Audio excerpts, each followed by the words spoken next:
So a former UFC double champ drops the verbal hammer and declares, dramatically, end of an era.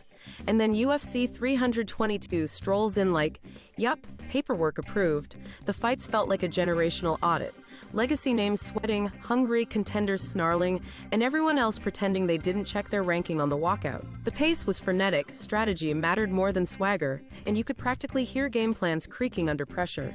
Moments that used to be automatic for the old guard looked delayed, half-step late on reads, half-tick slow on reactions, tiny margins becoming giant neon signs that say, time changes everyone, even granite chins. We saw tactics evolve mid-round, low kicks banked early, wrestling chains stitched into feints, cardio used like a weapon instead of a prayer.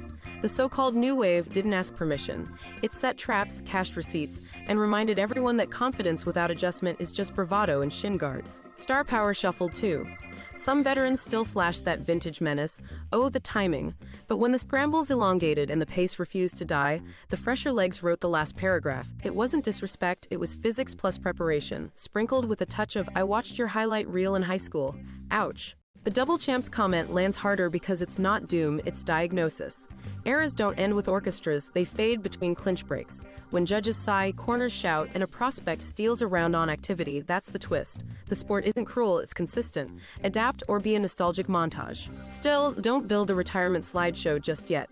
Legends evolve, switch camps, add tools, trim ego, expand options. We've seen late career renaissances born out of a stubborn jab and a smarter gas tank.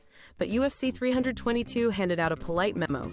The margin for error is now thinner than a fight week weigh-in. If you've watched the torch wobble, then finally tilt, did UFC 322 convince you the handoff is happening right now, or are we overreacting to one wild night where the judges, the game plans, and the fight gods teamed up for chaos? What's your read on us? Like and subscribe, please.